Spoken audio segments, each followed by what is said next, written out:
بسم اللہ الرحمن الرحیم۔ السلام علیکم۔ نظریات سیریز میں آپ کو خوش آمدید۔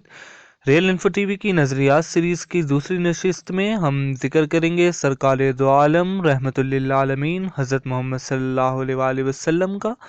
گفتگو کا باقاعدہ آغاز ہم قرآن پاک کی اس آیت سورہ احزاب کی اس آیت لَقَدْ كَانَ لَكُمْ فِي رَسُولِ اللَّهِ أُسْوَةٌ حَسَنَةٌ، بے شک آپ صلی اللہ علیہ وآلہ وسلم کی زندگی تمہارے لیے بہترین نمونہ ہے۔ اور کسی نے کیا خوب کہا ہے، یا صاحب جمال و یا سید البشر، من وجہک المنیر لقد نور القمر، لا یمکن اسنا وکما کان حقہ، بعد از خدا بزرگ توئی قصہ مختصر۔ نبی کریم صلی اللہ علیہ وآلہ وسلم کی ذات اقدس صرف مسلمانوں کے لیے ہی رحمت و ہدایت کا باعث نہیں، بلکہ آپ صلی اللہ علیہ وآلہ وسلم کو تمام جہانوں کے لیے رحمت یعنی رحمت للعالمین بنا کر بھیجا گیا۔ آپ صلی اللہ علیہ وآلہ وسلم کی آمد پر کیس و کسریٰ کے محلات کے کنگرے ٹوٹ کر گر پڑے تھے۔ آپ صلی اللہ علیہ وآلہ وسلم کی سیرت طیبہ صرف عبادات اور مذہب کے درس تک محدود نہیں ہے، بلکہ زندگی کے تمام پہلوؤں میں ہدایت اور رہنمائی کا واحد اور مستند ذریعہ آپ صلی اللہ علیہ وآلہ وسلم کی ذات گرامی ہے، چاہے وہ معاشرتی ہو یا معاشی، انفرادی ہو یا اجتماعی، سیاسی ہو یا مذہبی۔ غرض یہ کہ زندگی کے تمام پہلو میں رہنمائی کے لیے جس ہستی کی مثال کافی ہے وہ آپ صلی اللہ علیہ وآلہ وسلم اور آپ صلی اللہ علیہ وآلہ وسلم کی زندگی ہی ہے۔ آپ صلی اللہ علیہ وآلہ وسلم نے اسلامی انقلاب کے لیے جس حکمت و دانائی کا مظاہرہ کیا، اس کی مثال دنیا کی تاریخ میں نہیں ملتی۔ آپ صلی اللہ علیہ وآلہ وسلم نے بتدریج پیغمبرانہ فراست و حکمت کے ساتھ جو اسلامی انقلابی اقدامات کیے، انہی کے نتیجے میں اسلامی انقلاب ممکن اور کامیاب ہو سکا۔ ہجرت مدینہ، مواخات، میثاق مدینہ، صلح حدیبیہ، خطبہ حجۃ الوداع، فتح مکہ، یہ تمام حالات و واقعات آپ صلی اللہ علیہ وآلہ وسلم کی بصیرت، حکمت و دانائی کا منہ بولتا ثبوت ہے۔ جب بات نظریات، افکار اور حق کے لیے ڈٹے رہنے والوں کی ہو تو تمام اسباق اور تمام کڑیاں آپ صلی اللہ علیہ وآلہ وسلم سے جا کر ملتی ہیں۔ آپ صلی اللہ علیہ وآلہ وسلم نے طائف کے بازاروں میں پتھر کھائے، شب ابی طالب کی گھاٹی میں محصور کیے گئے۔ آپ صلی اللہ علیہ وآلہ وسلم کو ہجرت مدینہ پر مجبور کیا گیا اور تمام طرح طرح کی اذیتیں اور تکلیفیں دی گئیں، مگر ان تمام صعوبتوں کے باوجود آپ صلی اللہ علیہ وآلہ وسلم کے قدموں میں لرزش نہ آئی۔ آپ صلی اللہ علیہ وآلہ وسلم سراپے رحمت رہے۔ آپ صلی اللہ علیہ وآلہ وسلم حق کے لیے آواز بلند کرتے رہے۔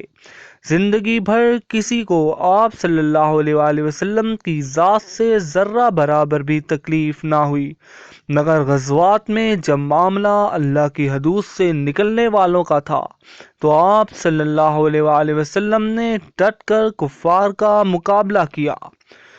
ام المومنین حضرت عائشہ صدیقہ رضی اللہ تعالی عنہا ہے کہ آپ صلی اللہ علیہ وآلہ وسلم نے کبھی کسی جاندار چیز کو، نہ کسی عورت کو اور نہ ہی کسی غلام کو اپنے ہاتھ سے مارا سوائے اللہ کی راہ میں جہاد کرتے ہوئے۔ ایسا کبھی نہیں ہوا کہ کسی شخص سے آپ صلی اللہ علیہ وآلہ وسلم کو تکلیف پہنچی اور آپ صلی اللہ علیہ وآلہ وسلم نے اس شخص سے انتقام لیا ہو، لیکن جب اللہ کی حرمتوں کو پامال کیا جاتا تو پھر آپ صلی اللہ علیہ وآلہ وسلم اللہ کی رضا کے لیے انتقام لیتے۔ غزوہ بدر تمام غزوات النبی اکرم صلی اللہ علیہ وآلہ وسلم نے اعلیٰ ترین اہمیت کا حامل ہے۔ یہ کفر و اسلام کے مابین سب سے پہلا مارکہ حق و باطل تھا، اور اس میں حصول فتح کے بعد اہل اسلام کے حوصلے بلند تر ہو گئے تھے۔ پیغمبر اسلام حضرت محمد صلی اللہ علیہ وآلہ وسلم اور آپ صلی اللہ علیہ وآلہ وسلم کے جانثاروں کی تلواریں صرف تسخیر ممالک کے لیے نہیں تھی، بلکہ عدل و انصاف کے قیام کے لیے تھی، اور اسلام دلوں کو پاکیزگی، بلند اخلاق، انصاف، نرمی، صبر، اصرار اور ایک بے مثال نظریہ حیات کی بے نیام تلوار سے فتح کر رہا ہے۔ بقول اقبال، یقین محکم، عمل پہم، محبت فاتح عالم، جہاد زندگانی میں یہ ہیں مردوں کی شمشیریں۔ آپ صلی اللہ علیہ وآلہ وسلم کے اصول جنگ بھی باکمال تھے، اور بعد میں آنے والے تمام عظیم مسلم سپہ سالاروں اور اصحاب نے انہی باکمال جنگی اصولوں کی پیروی کو اپنے اوپر فرض سمجھا۔ دنیا کی کسی تاریخ اور مذہب میں ایسی بے نظیر مثالیں دیکھنے کو نہیں ملتی۔ اسلامی جنگیں دنیا میں امن کے قیام کے غرض سے ہیں۔ لوگوں کو خوف و ہراس اور دہشت میں مبتلا کرنا ہرگز مقصود و مطلوب نہ تھا۔ اس لیے ایسے جنگی اصول وضع کیے گئے کہ امن عالم کے علمبرداروں میں اس کا عشریہ بھی مفقود ہے۔ مثلاً حتی الامکان کوشش کی جاتی کہ جنگ کی نوبت نہ آئے۔ آپ صلی اللہ علیہ وآلہ وسلم امیر لشکر کو سبق دیتے کہ پہلے اسلام کی دعوت دو، قبول کر لیں تو ٹھیک، ورنہ جزیہ کی ادائیگی کا مطالبہ رکھو اور اس ضمن میں واضح کرو کہ پھر تمہارے مال اور جان کی کلی حفاظت کی ذمہ داری ہم پر ہوگی، اور تمہیں اپنے مذہب کے مطابق زندگی بسر کرنے کی مکمل آزادی حاصل ہوگی، بصورت دیگر جنگ کے لیے تیار رہو۔ جنگ ناگزیر ہونے کی صورت میں آپ صلی اللہ علیہ وآلہ وسلم نے مسلمانوں کو وہ آداب ملحوظ خاطر رکھنے کو کہا جو کسی مذہب کا حصہ نہیں۔ مثلاً سیدنا ابن عمر رضی اللہ تعالیٰ عنہ کا بیان ہے کہ رسول اکرم صلی اللہ علیہ وآلہ وسلم نے عورتوں اور بچوں کو قتل کرنے سے منع فرمایا۔ سیدنا انس بن مالک رضی اللہ تعالیٰ عنہ کہتے ہیں کہ نبی کریم صلی اللہ علیہ وآلہ وسلم جب لشکر کو روانہ کرتے تو فرماتے، اللہ کے نام، اللہ کی مدد سے اور رسول صلی اللہ علیہ وآلہ وسلم کی ملت کے مطابق جاؤ۔ یاد رکھنا، بوڑھے آدمی، شیرخوار اور نابالغ بچوں اور عورتوں کو قتل نہ کرنا، خیانت نہ کرنا، مال غنیمت اکٹھا کر لینا، اصلاح کرنی اور احسان کرنا، کیونکہ اللہ تعالیٰ احسان کرنے والوں کو پسند فرماتا ہے۔ آپ صلی اللہ علیہ وآلہ وسلم نے لاش کا مسئلہ کرنے سے منع کیا، یعنی مخالفین کی لاشوں کی بے حرمتی نہیں کرنی، ان کے ناک، کان، ہونٹ نہیں کاٹنے اور آنکھیں نہیں پھوڑنی۔ آپ صلی اللہ علیہ وآلہ وسلم نے فرمایا، دشمنوں کو قابو کر لینے کے بعد اگر قتل کرنا ضروری ہو تو انہیں اچھے انداز سے قتل کرنا چاہیے، نہ کہ آگ میں تڑپا تڑپا کر مارا جائے۔ آپ صلی اللہ علیہ وآلہ وسلم نے فرمایا، آگ کا عذاب اللہ تعالیٰ کے علاوہ کوئی نہیں دے سکتا۔ آپ صلی اللہ علیہ وآلہ وسلم نے تو یہاں تک حکم دیا کہ جنگ کے دوران سرسبز درختوں، جانوروں اور عمارتوں کو نقصان نہ پہنچایا جائے۔ اسلام نے یہ بھی ایک اصول و ضابطہ مقرر کیا ہے کہ اگر دشمن حالت جنگ میں بھی صلح کرنا چاہتا ہے تو مسلمانوں کے لیے صلح کے علاوہ دوسرا کوئی راستہ نہیں، خواہ دشمن کی نیت دھوکہ دینے ہی کی کیوں نہ ہو۔ فرمانے باری تعالیٰ ہے، ہے، اور اگر وہ صلح کی طرف مائل ہوں تو آپ بھی اس کی طرف مائل ہو جائیں اور رب تعالی پر بھروسہ رکھیں۔ بلا شبہ وہی سب کچھ سننے والا اور سب کچھ جاننے والا ہے، اور اگر وہ تجھے دھوکہ دینے کا ارادہ کریں تو بے شک تجھے اللہ ہی کافی ہے۔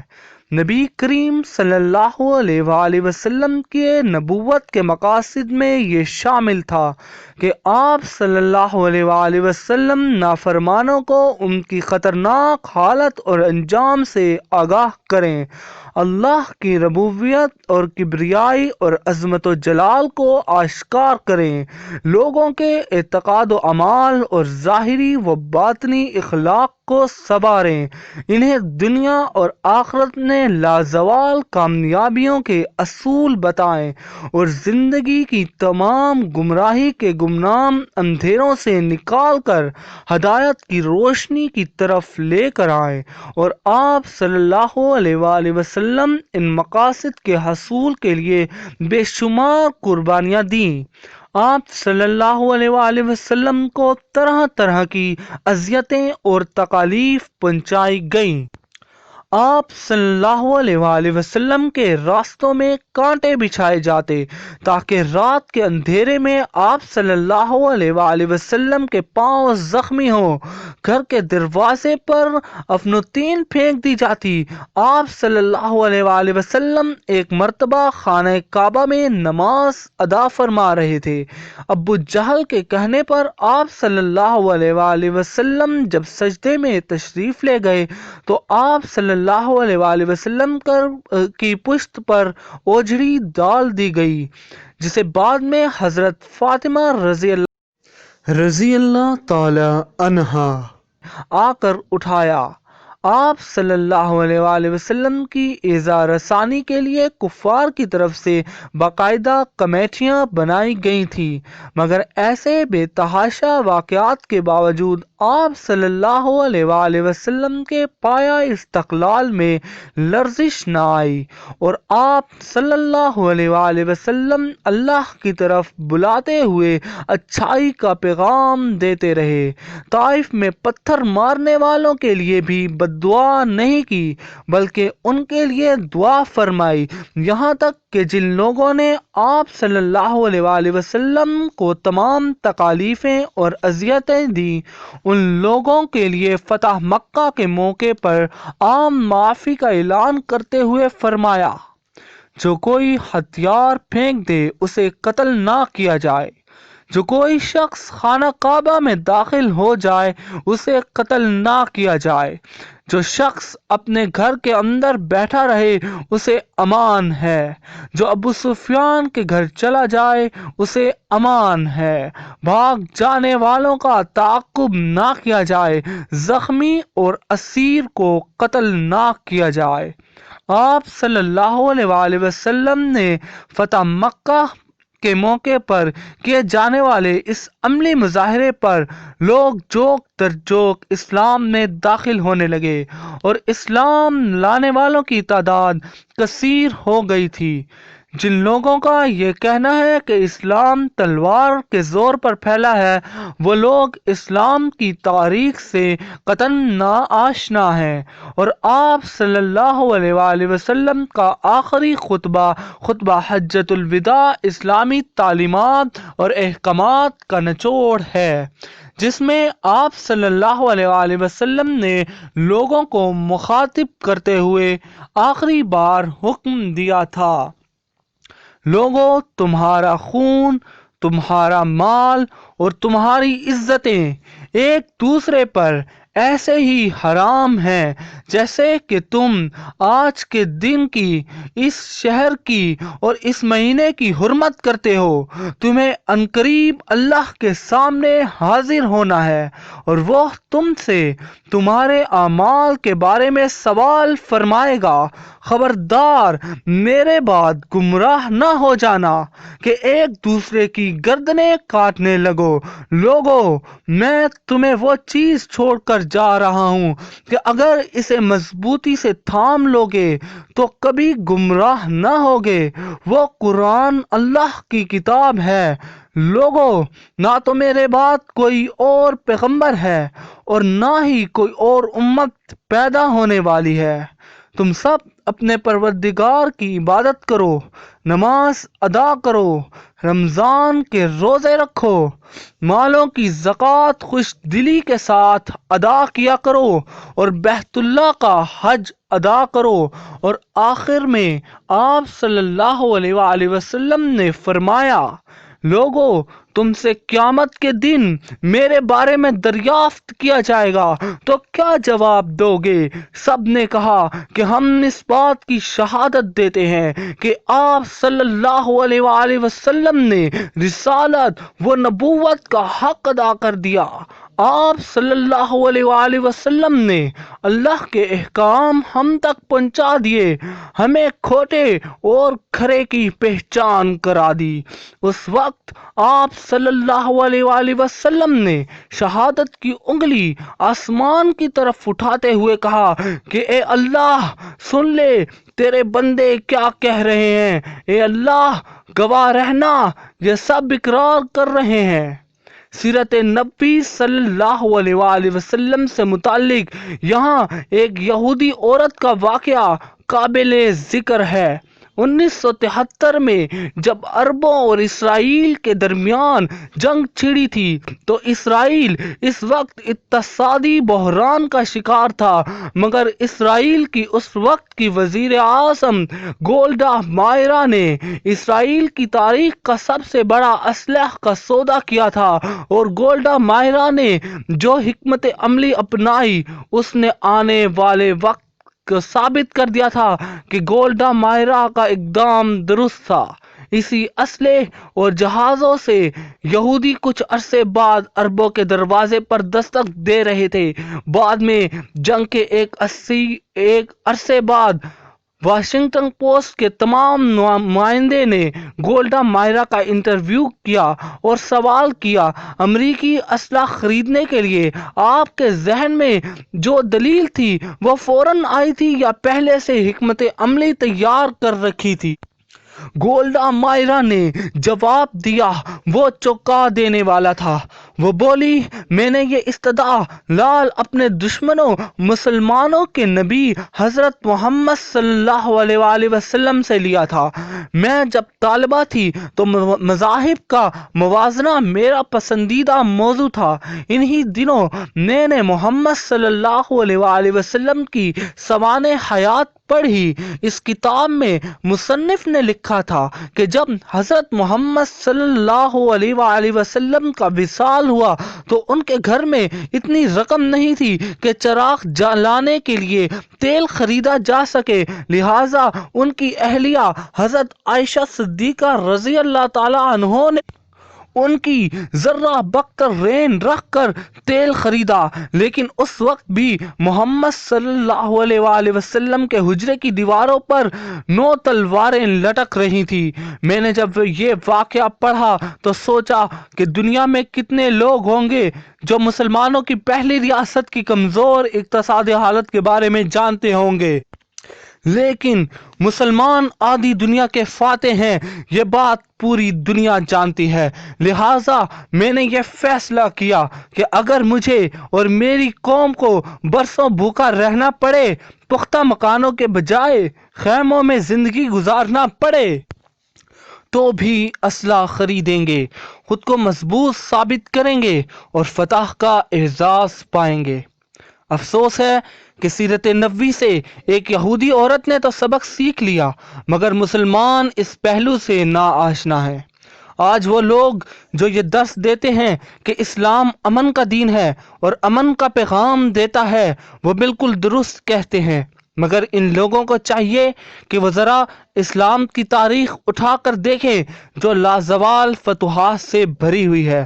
آج تلوار اٹھاتے ہوئے اور جہاد کا نام پر جن کے ہاتھوں میں لرزش اور زبان لڑکھڑاتی ہے، وہ اس حقیقت سے آگاہ نہیں کہ امن اور آزادی کی حفاظت کے لیے اپنا دفاع مضبوط کرنا اور تلوار اٹھانا ضروری ہے۔